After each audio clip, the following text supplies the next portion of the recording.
आप सुन रहे हैं द क्विंट और मैं हूं अलिफ। मैं कहानियां सुनाता हूं, कुछ किस्से, कुछ कहानियां जो यादों से बुनी हैं, कुछ सपनों की कहानियां और कुछ अपनों की कहानियां। आज की कहानी का नाम है बारिशें।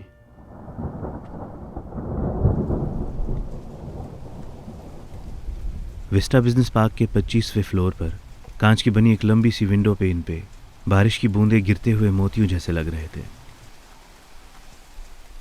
कई सारी कुर्सियों के बीच साहिल अपने नोटपैड पे कुछ नंबर्स लिख रहा था। कॉन्फ्रेंस रूम में उसके अलावा बस ऑफिस की खामोशी थी। पर्पल कलर की दीवार पे एक बड़ी सी घड़ी में 4 बजने को थे। साहिल ने खिड़की की ओर नजर डाली। बारिश ऐसी थी कि थमने का नाम ही नहीं ले रही थी। मुंबई की बारिशें एक बार बरसने पे आ जाएं तो फिर रुकने का नाम नहीं लेती, ठीक वैसे ही जैसे यहां बसने के लिए आए लोग। साहिल अपनी कुर्सी से उठकर कांच की उस दीवार जैसी खिड़की के पास खड़ा हो गया। अरमानी का 2 पीस ब्लू सूट पहने हुए और हाथ में एक कीमती सी घड़ी।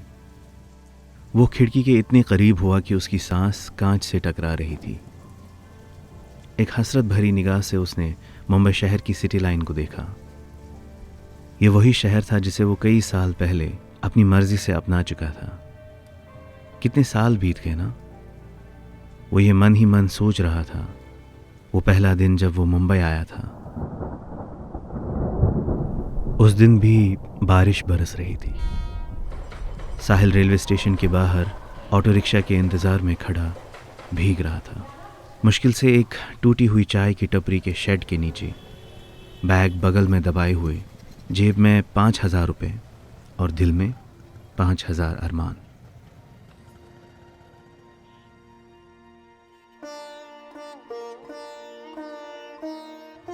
कुछ बड़ा करने की चाहत उसे रायबरेली से मुंबई खींच लाई थी।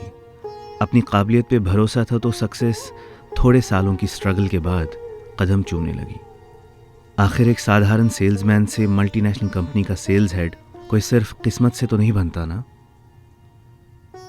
इतने बड़े कॉन्फ्रेंस रूम में वो अकेला था, जबकि मुंबई आने के बाद पहले 2 साल साहिल इतने ही बड़े हॉल में 7 और लोगों के साथ रह रहा था।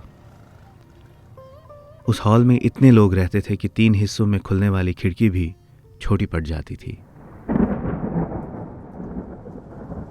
कांच पर दौड़ती बूंदें मानो वक्त के छोटे छोटे टुकड़े हों, जो साहिल अपनी उंगलियों से रोकना चाहता था। पर वो बूंदें कांच के बाहर थीं और साहिल की उंगलियां कांच के अंदर, ठीक वक्त की तरह, इतने आसपास पर हाथ ना आए। वो अभी कांच की इस बड़ी सी दीवार में अपने अक्स को देख रहा था, जो धीरे धीरे से उसकी गर्म सांसों से धुंधला रहा था।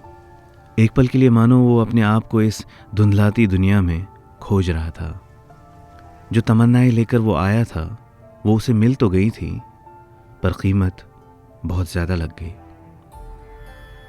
वो अब खुद को ही खो चुका था। इस दुनिया की तो रीत ही है ना कि हम बचपन से ही बच्चों को कंपेटिटर्स बनाते हैं, काबिल नहीं। हम उनको यही तसव्वुर देते हैं कि ज़िंदगी एक रेस है और रेस में सेकंड आने वालों को दुनिया याद नहीं रखती। हम दुनिया वाले ये भूल जाते हैं कि रेस में सब लोग फर्स्ट नहीं आ सकते। हर इंसान अपनी ज़िंदगी अपने तौर पे जीना चाहता है, पर मजबूरियां उसे किसी और की टर्म्स पे जीने पर आमादा कर देती है। साहिल अब उस मकाम पे था कि वो दुनिया की नज़रों में फर्स्ट आ गया, पर फर्स्ट आते आते वो अपने आप को ही भूल गया। रायबरेली से जो लड़का चला था वो धुंधले अक्स की तरह था। साहिल ने उंगली से उस शीशे पर एक क्वेश्चन मार्क बनाया और वहाँ से एक मीटिंग के लिए निकल गया। मीटिंग लेट इवनिंग की थी और 3 घंटे चलती रही। क्लाइंट्स को कन्विंस करना, उनकी एक्सपेक्टेशंस, अपनी गुजारिशें, हाँ हाँ ना ना, और फाइनली डील ब्रेक या डील मेक। साहिल पिछले 4 सालों से हर दिन यही ज़िंदगी गुजार रहा था। मीटिंग ख़त्म हो चुकी थी और साहिल अपने कैबिन से अपना ब्रीफ केस और सामान बटोर रहा था कि उसकी नज़र सामने रखी एक डायरी पे पड़ी। एक ब्लैक कलर की प्लानर्स डायरी थी। प्लानर्स डायरी का फंडा भी काफ़ी अजीब है। इस पर लोग अपनी ज़िंदगी के प्लान्स लिखते हैं, मानो आने वाला कल कोई मूवी सेट की तरह हो और वो उसका खाका खींच रहे हों। पर ज़िंदगी मोस्टली ऐसे प्लान्स के तहत नहीं चलती। उसने डायरी खोली तो उस पर 7 पेजेस तक कुछ एडिशंस और सब्ट्रैक्शंस किए हुए थे। 8वें पेज पर सारे काट पीट के बाद 10 years पर रेड कलर से मार्क किया हुआ लिखा था। साहिल ने उस लिखाई पर अपनी उंगलियां फेरी जैसे वो एक कैदी हो और उसने अपनी रिहाई की तारीख लिखी हो। हसरत भरी नज़रों से कुछ लम्हों तक साहिल उसे देखता रहा और फिर डायरी बंद कर दी। उसने अपना ब्रीफकेस उठाया और वहाँ से चल पड़ा। बारिश अब थम चुकी थी। मुंबई शहर की शाम भीगी भीगी सी और हल्की हवा के साथ ठंडी लग रही थी। कार में बैठा साहिल सिग्नल पे इंतज़ार करते हुए गाड़ियों की हॉर्न के बीचों बीच रायबरेली के 24/5 के चौराहे पर पहुंच चुका था। सावन के मौसम में वहाँ की शाम, गली मोहल्ले का शोर व गुल, नुक्कड़ पे बैठे लोगों की बातें, दीपक की अदरक वाली चाय और चाय की चुस्कियाँ लेते हुए सिगरेट के धुएं में दोस्तों की हंसी, सब एक हसीन होलोग्राफ की तरह उसके सामने था।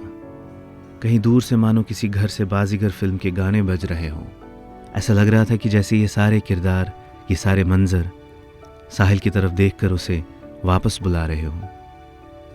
साहिल के चेहरे पर अब एक हल्की सी मुस्कुराहट और थोड़ी सी सैडनेस की एक मिक्स फीलिंग थी, मानो वो हाथ बढ़ाकर उस मंजर को पकड़ना चाह रहा था। पूरी कहानी सुनने के लिए डिस्क्रिप्शन में दिए गए लिंक पर क्लिक करें। किस्से कहानियां आप Google podcast, Apple podcast, Spotify और जियो सावन पर भी सुन सकते हैं।